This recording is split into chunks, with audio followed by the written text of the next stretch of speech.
Jangan lupa subscribe, like, komen, dan share YouTube TVRI Bengkulu. Dan nyalakan loncengnya ya. Halo pemirsa, terima kasih Anda kembali menyaksikan Mutiara Kolbu dengan tema kita kali ini membahas mengenai pentingnya adab sebelum ilmu. Masih bersama dengan Ustadz Iwan dan juga ibu-ibu dari Majelis Taklim Nurul Hidayah dan juga dari Majelis Taklim An-Naba. Kita sambung lagi Ustadz, mungkin kita membuka kembali ruang pertanyaan. Boleh ibu-ibu yang mau bertanya, silahkan perkenalkan diri terlebih dahulu. Ya, Assalamualaikum warahmatullahi wabarakatuh. Waalaikumsalam warahmatullahi wabarakatuh. Nama saya Ibu Sri dari Majelis Taklim An-Naba. Yang ingin saya tanyakan Ustadz, tadi kan dikatakan kalau misalnya atau mungkin apa yang saya dapatkan tadi bahwa kalau beradab itu nggak lepas dari niat gitu ya Ustadz ya. Karena tadi ada misalnya kita lagi sedekah gitu kan, tapi kok kita sombong, riya, berarti itu mungkin dilempar ke neraka karena mungkin karena itu tadi kesombongan gitu. Adab. Nah, apakah adab ini tadi kan hubungannya dengan niat. Nah, apakah adab ini juga ada hubungannya dengan kesepakatan gitu, Ustaz? Karena gini, misalnya kan gini, kalau kita berjalan di depan orang tua, itu kan mungkin harus agak menunduk gitu, berbicara mungkin sopan, lemah lembut. Ini kan mungkin kesepakatan atau memang ada hubungannya dengan niat juga gitu, Ustaz? Mungkin itu yang pertama saya tanyakan. Kemudian seperti yang dikatakan Ibu tadi, dalam fenomena akhir-akhir ini memang kan anak-anak sekarang memang adabnya itu menurut kita itu mungkin agak kurang gitu kan. Tapi menurut mereka mungkin biasa saja gitu kan Ustaz. Nah, jadi kan mungkin ada kesenjangan nih adab antara pendapat kita dengan pendapat anak-anak atau nah bagaimana mungkin solusinya memberitahukan bahwa adab seperti inilah yang memang harus atau yang sebenarnya gitu. Mungkin itu aja Ustaz. Assalamualaikum warahmatullahi wabarakatuh. Waalaikumsalam warahmatullahi wabarakatuh. Terima kasih Bu Sri sudah bertanya bagaimana ini Ustaz terkait dengan pergeseran makna adab di zaman dulu sama zaman sekarang nih. Gimana Ustaz? Ya, pertanyaan pertama tadi ya, ada mirip-mirip ya kesepakatan. Apakah itu bagian dari adab? Ada memang agak sama tapi beda antara adab, antara akhlak, antara itu mungkin norma ya. Kalau norma itu betul kesepakatan. Kesepakatan orang Bengkulu mungkin dengan orang lain beda, itu norma. Maka norma daerah ini dengan daerah lain bisa jadi berbeda. Contoh, kita orang Arab itu kalau dipegang kepala, dipegang jenggot, dia senang. Tapi jangan kalau orang kita Bengkulu megang kepala, itu berarti menghina. Itu norma, artinya sudah kesepakatan, sudah kebiasaan. Itu norma. Tapi kalau sama kayak apa di daerah Jambi itu ya, orang suku anak dalam. Jangan kita meludah di depannya. Itu sama aja menghinanya. Tapi kalau kita meludah, biasa aja meludah itu kan. Nah itu artinya norma itu memang ada hasil kesepakatan setempat. Tapi ketika akhlak, beda akhlak dengan adab. Akhlak itu dia spontan. Dari kata ya akhlak tanpa perlu pikir panjang. Kata Imam Ghazali, akhlak itu ya sikap seorang yang tanpa perlu mikir. Dia otomatis. Contoh ketika ada orang terjatuh, maka kita ada yang spontan langsung nolong. Dan yang spontan itulah itu bagian orangnya ini baik, akhlaknya baik. Tapi akhlak juga ada akhlak yang tak baik. Maka ada akhlak mahmudah terpuji, ada akhlak yang mazmumah tercela. Jadi akhlak itu belum tentu baik. Karena akhlak itu ada yang terpuji, ada yang tercela. Ada orang jatuh dia diam aja dan spontannya diam aja, maka dia akhlaknya tak baik. Tapi kalau adab, maka adab itu selalu baik.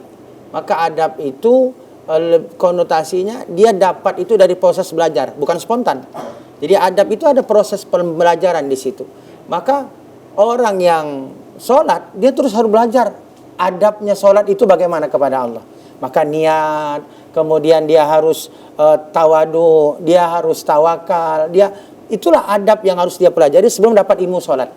Nah, termasuk niat-niat tadi bagian dari adab. Adab itu ada adab hamba kepada Allah, ada adab hamba kepada sesama manusia. Man kana yu'minu billah wal yawmil akhir falyakul khairan aw liyasmut. Siapa yang beriman kepada Allah dan hari akhir berkata yang baik. Kalau tak mampu dia berkata baik, maka hendaklah dia diam. Dan itulah pancaran dari adab dia. Dia berkata yang baik itu kan proses dulu, diajari nak harus berkata baik. Kalau tak bisa berkata baik, lebih baik diam. Dan itu bagian dari adab. Ada proses pembelajaran. Kalau spontan itu akhlak. Itu bedanya mungkin sedikit ibu. Jadi yang kedua, bagaimana kita solusinya kepada anak? Ajarkan dia. Ajarkan anak kita. Banyak hari ini kita ajarkan mungkin dongeng ya.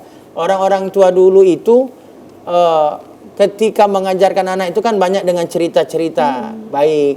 Tapi kadang cerita-cerita itu kadang tanpa sadar kita menggiring anak kita. Contoh kancil nyolong timun. Seolah-olah nyolong itu perbuatan baik. Maka hari ini kita robah dongeng itu dengan kisah-kisah mungkin sahabat, kisah-kisah Nabi, bagaimana akhlaknya Nabi, bagaimana ya perjuangan Nabi. Mungkin itu karena memang sebelum tidur itu cara anak itu lebih lama dia merekam, lebih lama mengingat. Itu kan proses pendidikan itu sebelum tidur. Maka orang tua dulu hebat. Mereka itu sebelum tidur mendongengkan. Dan itu akan terekam lama itu di anak itu dengan dongeng. Tapi dongengnya juga hari ini kita balikkan pada kisah-kisah ya, akhlak-akhlak para sahabat. Begitu mungkin Ibu. Baik, berarti untuk sesuatu yang semakin zaman ini kan perkembangan zaman kan kayak ngomong kasar udah biasa gitu. Berarti itu jelas-jelas nggak bisa dinormalisasi ya Ustadz. Ya mungkin sebagai panduannya atau petunjuknya bisa ngelihat kisah-kisah bagaimana perilaku Nabi dan para sahabat terdahulu ya Ustadz. Baik, nah ibu-ibu boleh? Mau ada yang bertanya lagi silakan. Boleh silakan perkenalkan diri terlebih dahulu. Assalamualaikum warahmatullahi wabarakatuh. Waalaikumsalam warahmatullahi wabarakatuh. Baiklah, saya perkenalkan saya Niken dari Majelis Taklim Nurul Hidayah. Ya, kebetulan sama namanya dengan Majelis Taklim yang sama ini Pak Ustadz. Kami dari Majelis Taklim Nurul Hidayah, Dinas Pendidikan dan Kebudayaan Provinsi Bengkulu. Ada dua pertanyaan yang ingin saya tanyakan Pak Ustadz. Yang pertama, tadi Pak Ustadz sudah menjelaskan mengenai akhlak, norma terhadap adab. Nah, bagaimana dengan etika Pak Ustadz? Apakah itu etika bagian dari akhlak atau sinonim atau sama dengan akhlak? Nah, mohon penjelasannya. Yang kedua, ini sering kita jumpai ya di dalam acara-acara arisan atau acara pertemuan ibu-ibu gitu tuh, kalau orang Jawa bilangnya tuh berkat, artinya tuh makanan-makanan tuh dibungkusin gitu. Itu kan secara ininya kan kayaknya kurang etis atau adab etikanya tuh bagaimana itu. Mungkin hanya itu pertanyaannya Pak Ustadz. Assalamualaikum warahmatullahi wabarakatuh. Waalaikumsalam warahmatullahi wabarakatuh. Terima kasih Bu Niken sudah bertanya. Silahkan Ustadz. Ya, etika itu kan bahasa kita Indonesia ya. Adab itu sebenarnya bahasa Arab, cuman seolah-olah sudah diadopsi menjadi bahasa Indonesia. Itu juga akhlak seakar dengan kata kholqun, ciptaan. Maka tadi makhluk itu kan bahasa Arab, tapi sudah diadopsi seolah menjadi bahasa kita Indonesia. Maka kalaulah itu etika, ya itu memang bahasa kita. Apakah sama sinonim dengan akhlak? Sama, insya Allah ya. Karena kan kadang enggak beretika, kan sama, enggak berakhlak ya. Jadi kalau dikatakan sinonim, ya sinonim Ibu kan banyak etika, mungkin karakter, mungkin apalagi itu ya, ya yang sama lah maksudnya. Kemudian bagaimana ibu-ibu yang Columbus Ibu ya, kelompok ibu-ibu pembungkus ya, Columbus tuh pembungkus makanan ya. Ambil berkat, ya berkat itu kalau dikasih ya ambil. Tapi ketika nggak dikasih, nah ini kan jadi masalah. Atau sudah dikasih, ngaku lagi untuk teman saya katanya kan. Pada teman saya itu tak ada. Itu juga, itu apakah itu nah itulah kata Nabi min husni islami mar'i tarku ma la ya'ni. Ciri Islam yang baik itu, Muslim yang baik itu, dia tinggalkan yang tak bermanfaat. Islam itu terpancarkan bagaimana akhlaknya. Maka konsekuensi iman itu ternyata bukan dari ibadahnya saja, tapi dari anggota fisiknya. Contoh tadi mulut. Kata Nabi, siapa yang mengaku beriman kepada Allah dan hari akhir berkata yang baik. Maka orang yang beriman itu lihat mulutnya, berkata yang baik. Kalau dia tak mau berkata baik, dia akan diam. Maka orang beriman itu dia suka memuji. Kalau tak suka memuji, dia tak akan mencaci, dia diam. Kalau tak bisa menyanjung, jangan menjatuhkan. Kalau tak bisa mungkin berkata baik tentang seorang, jangan berkata buruk, dia diam. Kalau tidak bisa menolong, jangan menggolong. Kalau tidak bisa mengajak, jangan mengejek. Itulah pancaran seorang muslim itu tadi, orang yang disebut dia beriman, dan itu lagi-lagi bagian dari adab. Nah, jadi ketika tadi ada orang membungkus, ya bungkus boleh kalau memang diizinkan. Yang jadi masalah itu kan tidak diizinkan, masuk dalam tas, pura-pura berbicara, tapi sambil masuk ke dalam tas. Nah, ini kan, ini yang salah ini. Baik. Ingat, ketika tidak ada perintah itu jadi makan haram. Sama ibu misal dibagikan ini kue kotak, kemudian kita ambil yang bukan hak kita. Karena kadang kita anggap remeh nih. Ternyata ini kan bukan bagian kita ambil. Maka ini kan jadi makanan haram. Karena tak ada izin dan tak ada perintah. Kita hanya diberikan satu. Ketika kita ambil lebih dari satu tanpa izin, tanpa ada perintah, maka makanan yang kita makan itu kan jadi makan haram. Ini sepele. Sepele, sama kayak mungkin dibagi-bagi satu tapi kita ambil dua. Dengan alasan ya ini takut mubazir. Tidak ada mubazir. Akan halal kalau kita izin. Pak, saya dua ya, boleh, halal karena sudah dibolehkan.